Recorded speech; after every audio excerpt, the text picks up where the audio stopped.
Welcome to Country acknowledges our First Peoples, the custodians who continue their stewardship across our vast lands.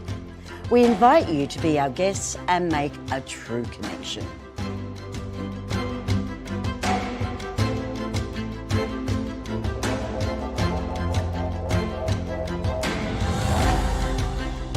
Ya welcome ya, Iorokan.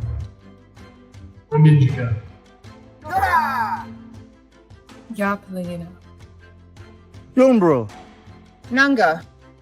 Kapmon. Yandane Godada Goda. Welcome to Botanical Garden. You're now in Kuyu Beach or Kuyu. Come on down. Womanjika. Chingiwala. Welcome, guys. My name's Dustin Maloney. All called to welcome yous. Natwa. Welcome. Yalada Jongura. Garida. Kubriwara Bubu. Kuyu. Koji Eagle. Natamwa Woman Indie.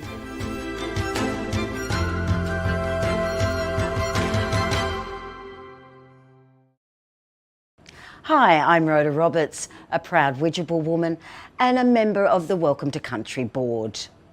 It is my pleasure to be here today to announce this amazing series of events. The journey begins with Welcome to Country. You can imagine the unexpected. You know, taking a First Nations travel experience is much more than simply just taking a photograph of our ancient landscape. It is about the depth of listening, witnessing the diversity of our cultures, the mystery of rituals, the food, the language, the story and the song. Up until the 8th of December, we're featuring a series of free online events, and we'll give you a sneak preview of 17 life-changing experiences. These are just a taste of what we have on offer. And so now I'm going to hand you over to your next cultural experience with some amazing guides from across the country. Enjoy.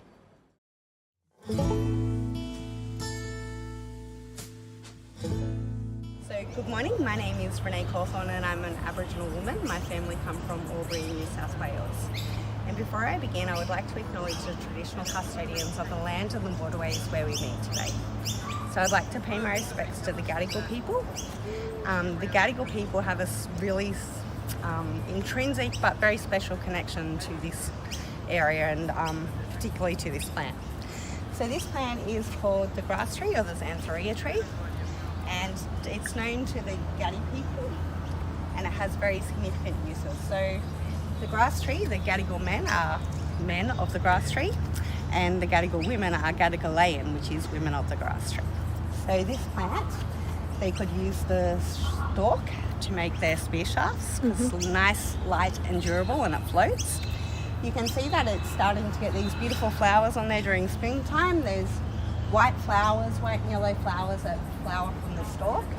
And the birds often come to drink the nectar from the flowers, and it must react with the sunlight because often the birds will fall from the perch like they're drunk. So it's quite funny to watch.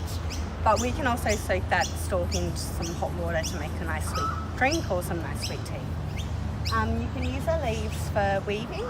They're actually quite coarse, so you wouldn't want to weave a lot with these. But on the base of the plant, if you just want to come out here, sorry please.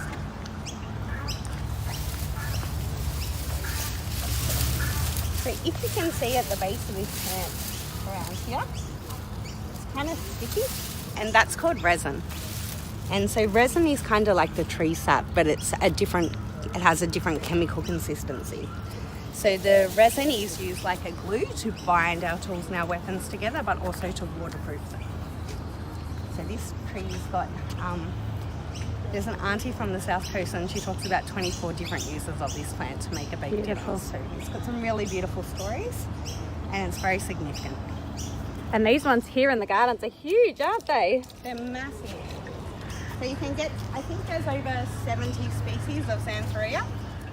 This is the Banksia, and this plant grows all up and down the east coast of Australia, and it's particularly good for really dry and not saline soils, so it grows along our coastal areas.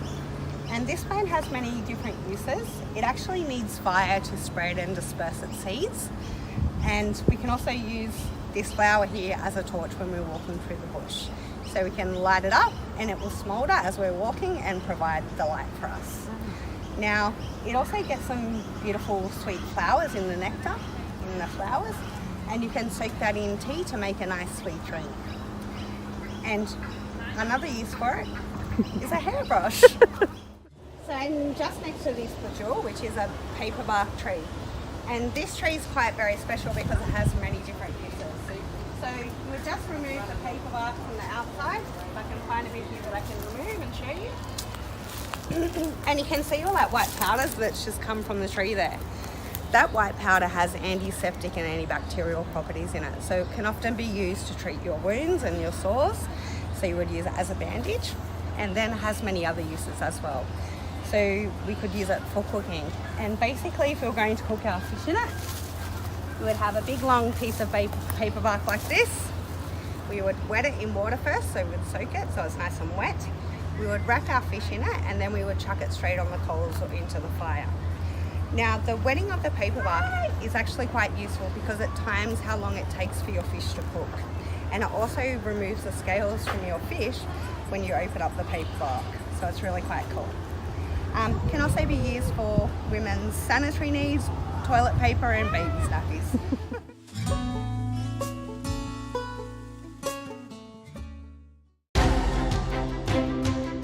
Welcome to Country acknowledges our First Peoples, the custodians who continue their stewardship across our vast lands. We invite you to be our guests and make a true connection.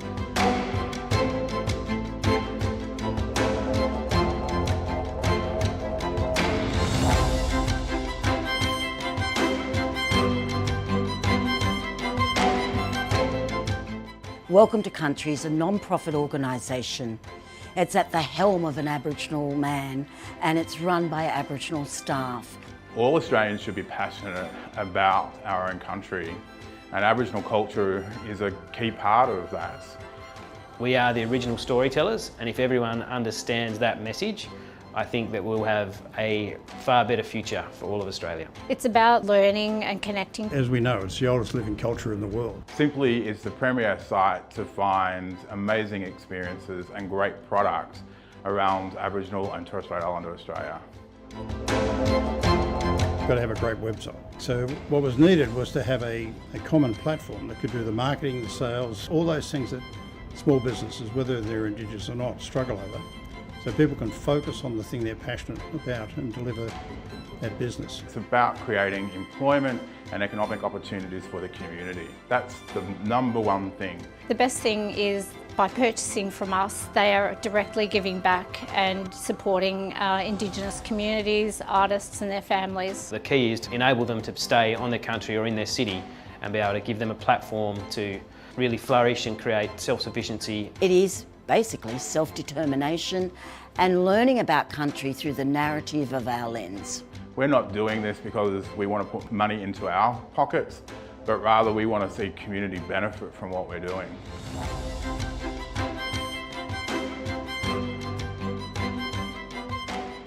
We want to be able to show that we're in control and managing our stories. We want to be able to share those stories, and we want to be able to create our own jobs and create our own economies. For me and my wife's business, we've got the daughters all working. When we started, we had the brothers involved, we had the aunties involved, we had the uncles involved. Yeah, so we show them what Botanical look like and get them to throw a spear also as well. We're rich in culture and history, and I said we need to share that because that's where we're going to get changes. It's a great initiative, you know, really connecting with Indigenous tourism, grassroots people, teaching culture and educating people. This is a form of livelihood, it's independence, it's self-esteem, and it brings pride. Now that I'm here working for Trenton for the last 2 years, I've actually became a Master Reef Guide. You know, some of us are really reaping the benefits of that in terms of employment, you know, self-empowerment, you know, self-sustainability, economic development in our communities.